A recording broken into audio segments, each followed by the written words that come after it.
አሁን ሀገራችንን ሱዳን በታስፈራራና አሜሪካ በታስፈራራ እኩል አይደለም። መጀመሪያ ለጦር ከመሄዳችን በፊት ጠላታችን ማን ነው? አሁን የምንዋጋው ከማን ጋር ነው ብለን መለየት ይኖርብናል።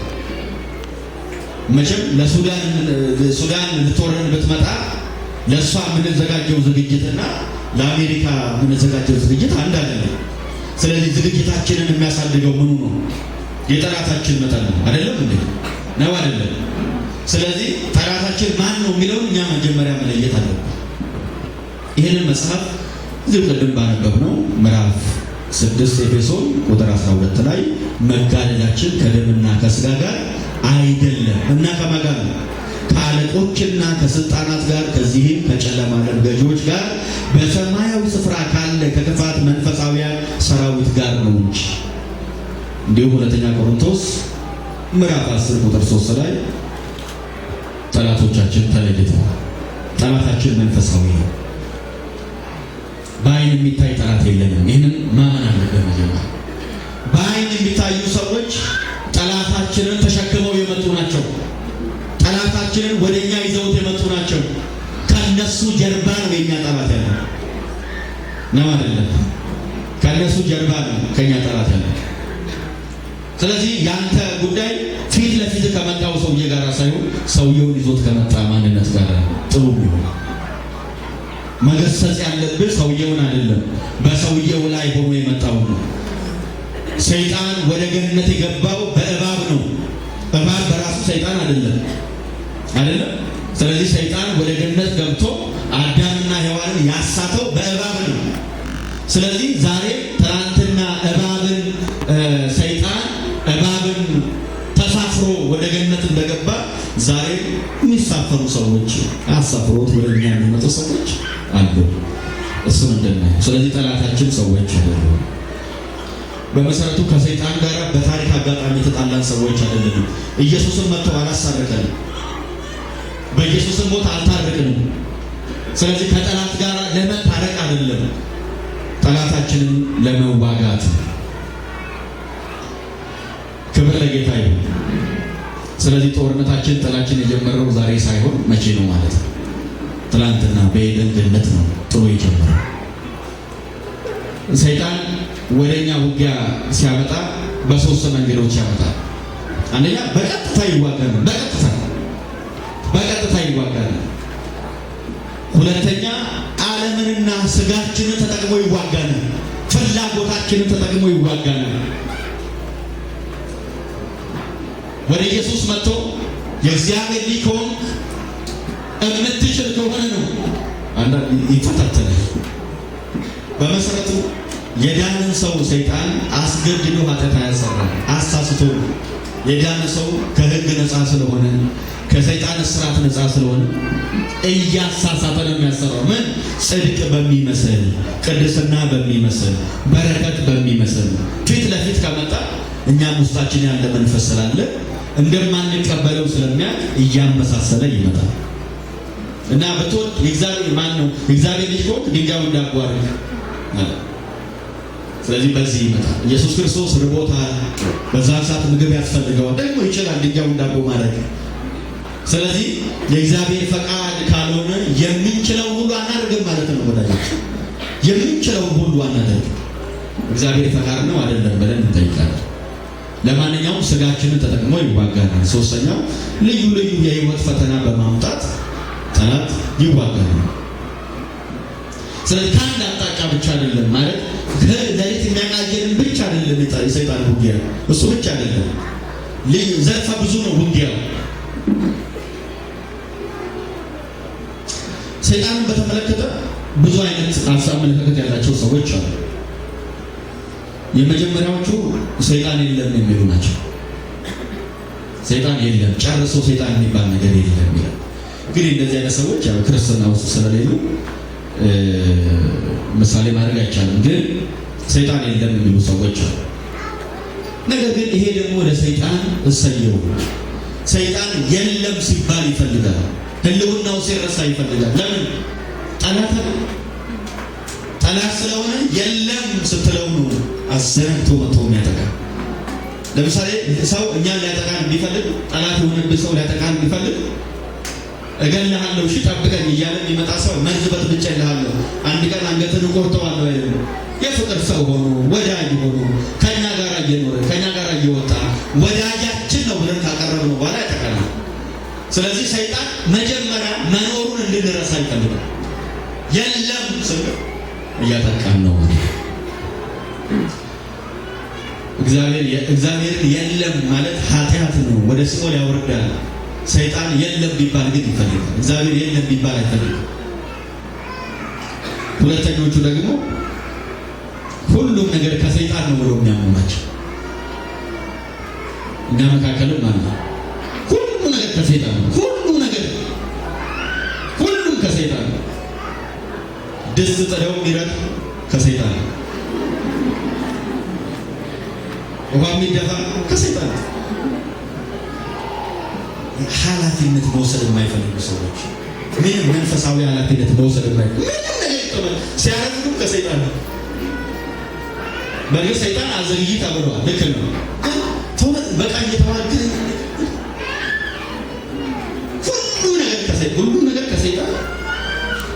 ሁሉ ነገር ከሰይጣን አይደለም። ሁሉ ነገር ከሰይጣን አይደለም።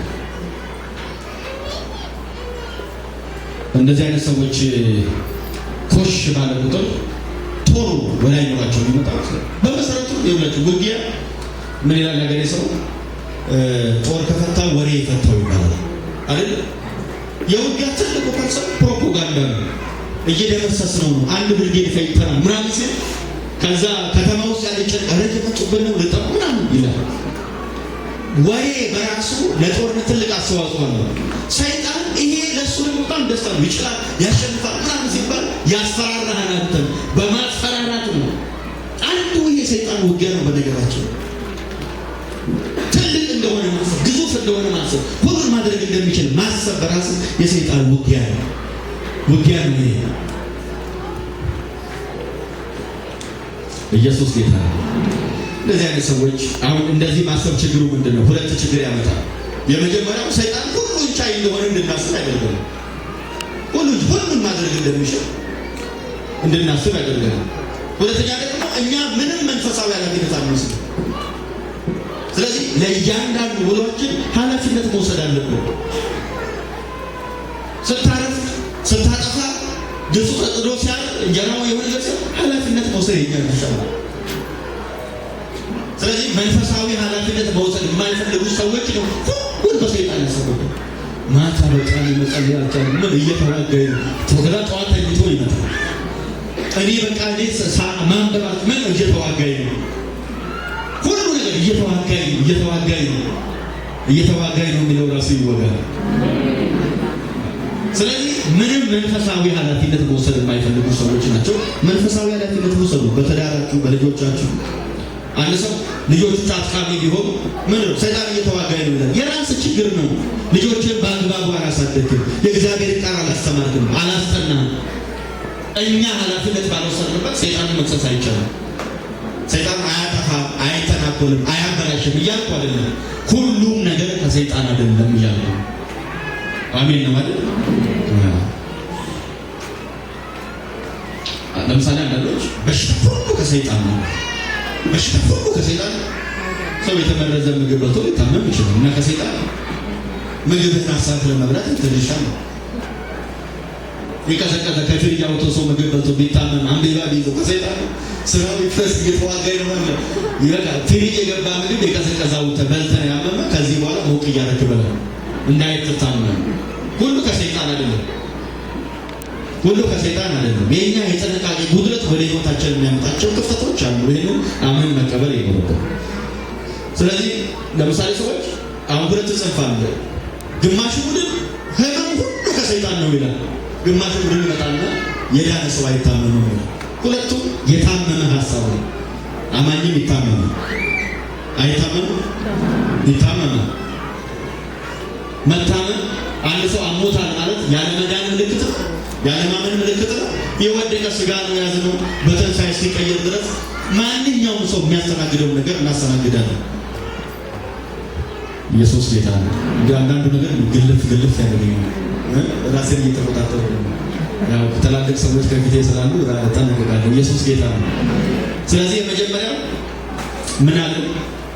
ሰይጣን የለም የሚሉ፣ ሁለተኛው ሁሉም ከሰይጣን ነው የሚሉ፣ ሶስተኛ ደግሞ ሰይጣን ምንም አቅም የለውም የሚሉ ሰዎች ናቸው። ይሄም ራሱ የቻለ ሳት ነው። ሰይጣን ምንም ማድረግ አይችልም። ምንም ማድረግ የማይችል አይደለም። እኛ በክርስቶስ ሆነን ነው የተረፈነው እንጂ የስንቱን ትዳር አፍርሷል እንጂ የስንቱን አልጋ ላይ ተባለ፣ የስንቱን አፋጣማ ሰይጣን አይደለም፣ የስንቱን ጎጆ አፍርሷል። በክርስቶስ ስለሆነ አምልጠናል። በኢየሱስ ስለሆነ ተርፈናል። ኢየሱስን ስንቀበል ከሰይጣን እስራትና ከእግዚአብሔር ፍርድ ድነናል። ኢየሱስ ጌታ ነው። ለምሳሌ በጣም ነገረኛ የሆነ ሰው አንዳንድ እህቶች እዚህ ያላችሁን አይመለከትም እና በጣም በቃ መሳደብ ምናምን ሲፈልጉ በር ላይ ቆሞ ስድብ ይጀምራል። ከዛ የሚሰሩ ሰው ሁለት እርምጃ ከተራመዱ ወደ ቤት ገብቶ በራቸውን ይዘጋል አይደል? በቃ አሁን እኛ ሰይጣንን እየተሳደብን ያለነው ኢየሱስ ላይ ቆመን ነው። በር ነው ኢየሱስ። ኢየሱስን አልፎ ክፉ ወደኛ መምጣት አይችልም። ክብር ለጌታ ይሁን።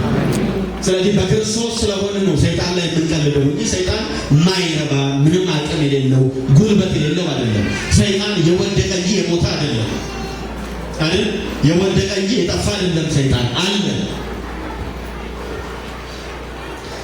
ትዝ ይላችኋል ዳንኤል ምዕራፍ 10 ላይ ዳንኤል ሲጸልይ በመጀመሪያው ቀን የዳንኤልን መልስ ገብርኤል ይዞለት መጣ። ከዛ የፋርስ መንግስት አለቃ 21 ቀን ተቋቋመ ይላል። ሰይጣንን ማለት ነው። በፋርስ መንግስት ላይ አለቃ ነኝ የሚል መንፈስ አለ። እኛም ሀገር አለቃ ነኝ ይምታው ጌታ። በምድራችን ላይ ራሱን አለቃ ያደረገ መንፈስ የተመታ ይሁን። በምድራችን ላይ ራሱን ጉልበተኛ ያደረገ መንፈስ ይመታ። ኢየሱስ ስራውን ያፍርሰው በኢየሱስ እና ተቋቋመ ይላል። ከዛስ ከዋነኞቹ አለቆች ሚካኤል ሊረዳኝ መጣ እና 21 ቀን ሙሉ ገብርኤል ሰይጣንን ማሸነፍ አልቻለም። ቅራለ ቃሉ ነው የሚለው ገብርኤል ሰይጣንን ማሸነፍ አቃተው። ያለ እርዳታ ሁሉን የሚችል እግዚአብሔር ብቻ ነው። ሁሉን የሚችል እግዚአብሔር ብቻ ነው። ገብርኤል አቃተው። እየታገለ ከዛ ሚካኤል መጣና ሚካኤል ከሰይጣን ጋር መታገል ሲጀምር ገብርኤል በመሃል ሾልኮ መጣ።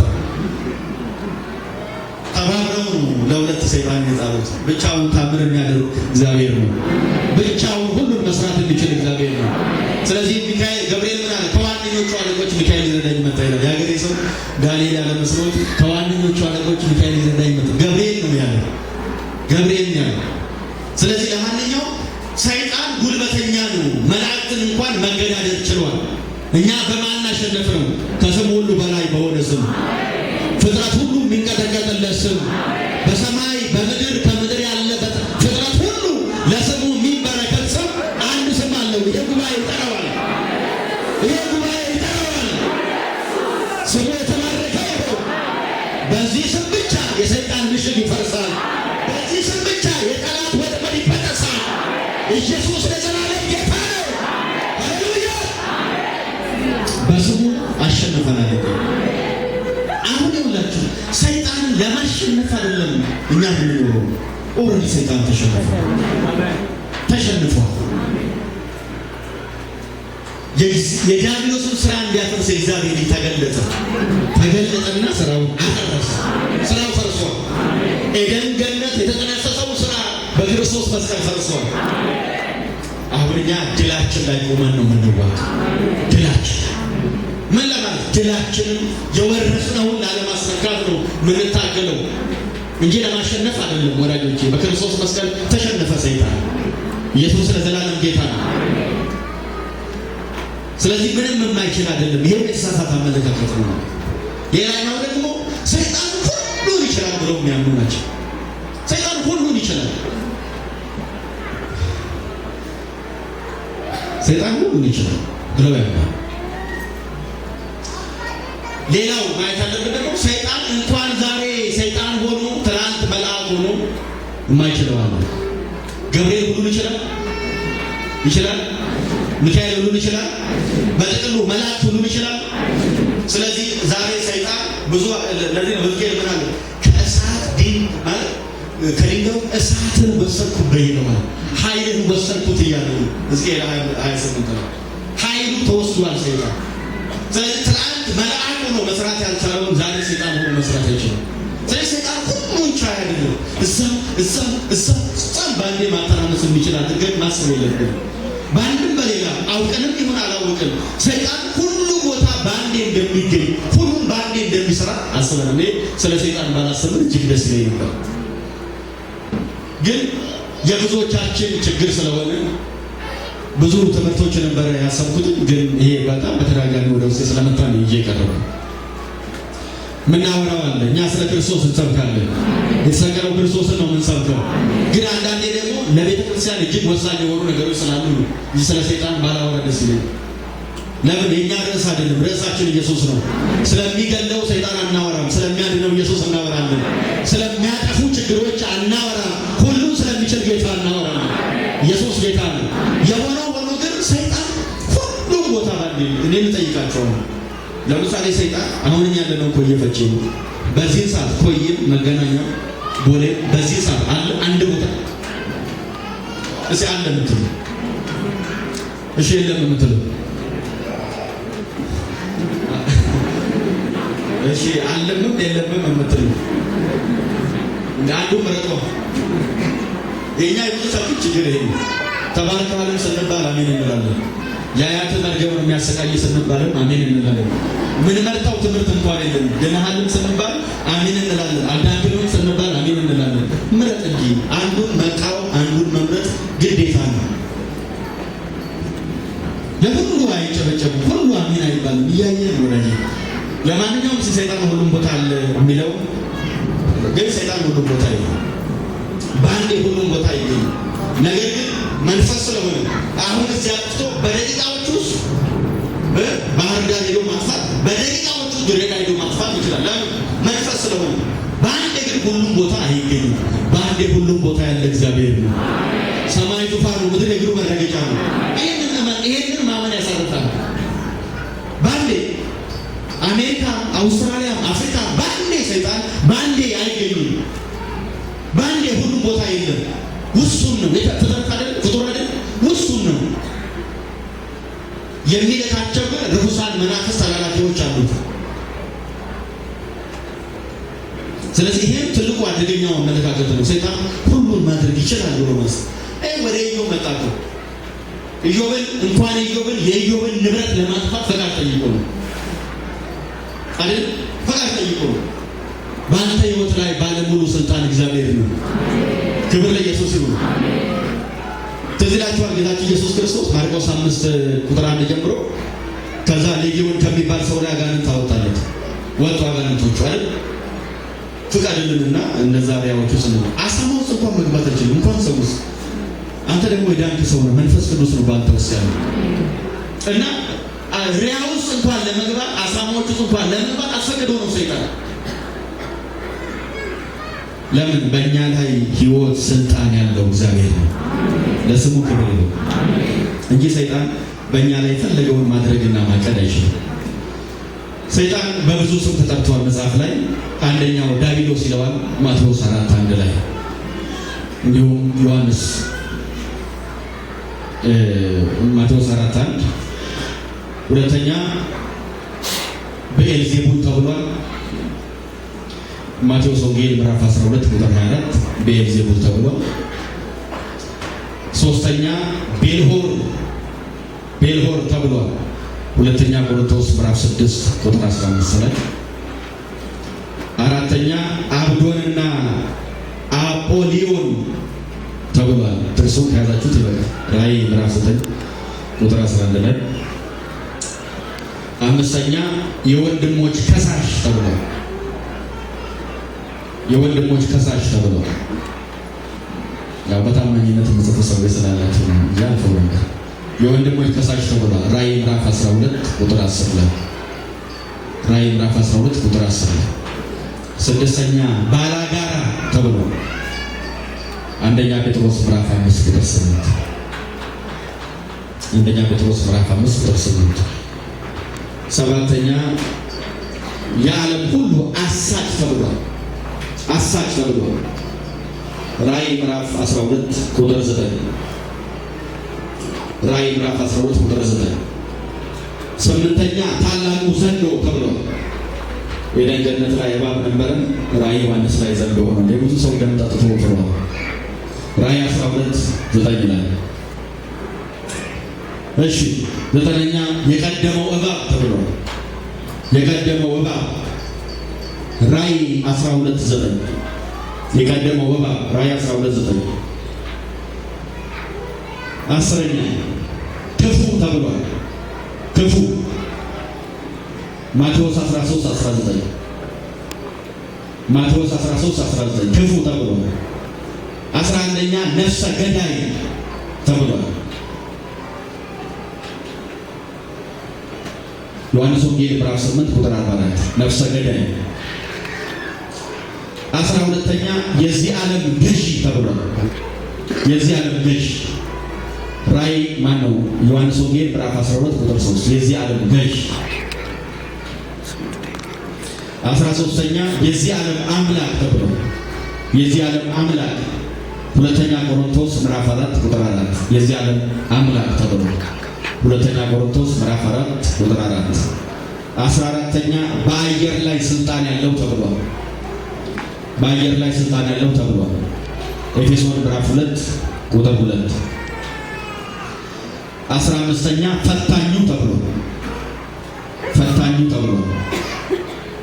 አንደኛ ተሰሎንቄ ምዕራፍ 3 ቁጥር 5 አንደኛ ተሰሎንቄ ምዕራፍ 3 ቁጥር 5 16ኛ ሌጊዮን ወይም ጭፍራ ሌጊዮን ማርቆስ ወንጌል ምዕራፍ 5 ቁጥር 9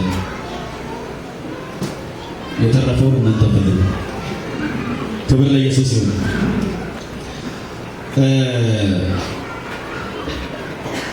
አንዳንድ ጊዜ በጣም የምታዘበው ነገር ምንድን ነው? እግዚአብሔር የኢትዮጵያ የግል አምላክ ይመስላል። የግል አምላክ በቃ እና በጣም ብዙ የተሳሳቱ ማለት በልማድ ያመጣናቸው ብዙ የተሳሳቱ እንትኖች አሉ። ቤተክርስቲያን እንደ ሀገር ያለፈውን 15 ዓመት ከ10 ዓመት በላይ የቆየችው በመሰረታዊ ትምህርት አይደለም፣ በአዋጅ ስብከት ነው የቆየችው። ይሆንልሃል፣ ይሳካልሃል፣ ይደረግልሃል በራሱ ክፉ አይደለም፣ ግን ሲበዛ ደግሞ መሰረታዊ እምነትን ያስታል። መሰረታዊ እውነቶችን እንድንረሳ ያደርጋል። ስለዚህ በትምህርት ስላልሆነ የቆየ ነው ብዙ በልማድ የምናመጣቸው እነሱን መቃወም ደግሞ ዶክትሪን መንካት ሁላ ይመስላል። አንዳንድ ግን ለማንኛውም እግዚአብሔር የኢትዮጵያ የግል አምላክ አይደለም። ይሄን ከጎናችሁ ያለው ሰው ማለት እግዚአብሔር የኢትዮጵያ የግል አምላክ አይደለም። የኢትዮጵያ አምላክ የፍልስጤምም አምላክ ነው። የኢትዮጵያ አምላክ የጋዛም አምላክ ነው። እግዚአብሔር ለኢትዮጵያ ብሎ ግብፅን አይቀጠቅጠው። ይሄን እመን አባይን ያሳካነው ስለሰራን ነው እንጂ እግዚአብሔር ሰይጣንን ስላሰረልን አይደለም። በቃ ሰርተን እንደምንለወጥ አሳይተናል አይደል? እኛ አንሰራም ነበር፣ ሌሎች ይሰሩ ነበር። ስለሰሩ ነው የበለጸጉት። እና በቃ የኢትዮጵያ አምላክ ሆይ ድረስ ይላል ሰው። ኢትዮጵያ ውስጥ ስንት አማልክት አለ፣ ስንት አማልክት አለ ወዳጆች፣ ስንት አማልክት አለ፣ ስንት አማልክት አለ ኢትዮጵያ ውስጥ ልዩ ልዩ አማልክቶች አሉ። የኢትዮጵያ አምላክ ስትል ስለ የትኛው አምላክ እየጠራ ነው? ልክ ነው፣ እኛ አማኞች ነን። በእርግጥ የኢትዮጵያ አማኞች የኢትዮጵያ አምላክ ስትል መቼም እግዚአብሔርን እየጠራን እንደሆነ ልክ ነው። ግን ሌሎችም የኢትዮጵያ አምላክ የሚሉ አሉ፣ በአካባቢያቸው የቀረጹት የሰሩት።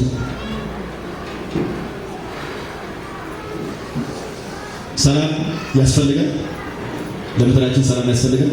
መፍትሄው ወንጌል ነው። መፍትሄው ወንጌል ነው። መፍትሄው ኢየሱስ ነው። ከእግዚአብሔር ዘንድ የመጽናናት ዘመን ትመጣላችሁ ዘንድ አለ ጴጥሮስ። እግዚአብሔር ለእናንተ የላከውን ኢየሱስን ተቀበሉ። ለምድራችን ሰላም ይሁን፣ ለሀገራችን ሰላም ይሁን። የሰላም አለቃ ኢየሱስ ለምድራችን ሰላም ያደርግ። እና አንዳንድ ጊዜ ይህን እንዲህ አይነት ነገሮች አሉ። እሺ ቅድም ባነበብነው ጥቅስ ላይ አንዳንድ ሀሳቦችን ላንሳና ለዛሬ እንጠቀልላለን። እንግዲህ ቅድም ያነበብናቸው የኤፌሶን 6ዎቹ እግዚአብሔር መንፈሳዊ ውጊያን ስንዋጋ በምን መልኩ እንደምንዋጋ ነው። አንድ ለጦርነት የሚሰማራ ሰው ጠላቱን ተምኖ አይቶ ለዛ የሚሆን የጦር መሳሪያ የሚያዘጋጀው መንግስት ነው። ተራ ወታደር አይደለም። መንግስት ያዘጋጅና እንደዚህ የሚባል ጠላት ልንዋጋ ስለሆነ ይሄንን መሳሪያ ታጥቃችሁ ሂዱ የሚለው መንግስት ነው። ጦር አዛዥ ነው ይሄንን የሚያደርገው። ስለዚህ እኛ ከጠላታችን ጋር የምንዋጋበትን መስፈርት እግዚአብሔር አዘጋጅቶ ቀድም ያነበብናቸው ናቸው። አንድ ሰው እነዚህ ነገሮች ሳይለብስ ወደ ውጊያ ቢገባ ምንም አትጠራጠር፣ ተሸንፈን ነው የምትመጣው። ሰይጣን ማንነት ያለው ጠላት ነው። ቢሆንም ግን በአይን የሚታይ አይደለም። ስለዚህ ከዚህ ጋር በተገናኘ ሰዎች ጠላትን እዋጋዋለሁ ብለው የሚያስቡት የየራሳቸው የሆነ ብዙ ልማድ አላቸው። ለምሳሌ ድምፃችን በጣም ከፍ አድርገን በመጸለይ ሰይጣንን ማሸነፍ የሚቻል ይመስላል፣ ግን አይቻልም። ዛሬ በጌታ በኢየሱስ ስም ሰይጣንን የሚያስረው ነው። ለአንተም በስል ድረስ መጫው አይደረግብህም። በኢየሱስ ስም ስራውን አፍርሻለሁ ማለት ብቻውን በቂ ነው። ኢየሱስ ያድናል። የሚያድነው ሰሙ ነው ወይስ እኛ ነን? እና አንዳንዴ የድምፃችን ቶን በጨመረ መጠን ሰይጣን የሚወድቅ የሚሸነፍ ፓወር የሚወጣ ይመስላል። ጥሩ ነው። እሱን እየተቃወምኩኝ አይደለም፣ ግን የእንትን መልክ ሊሆን አይችልም።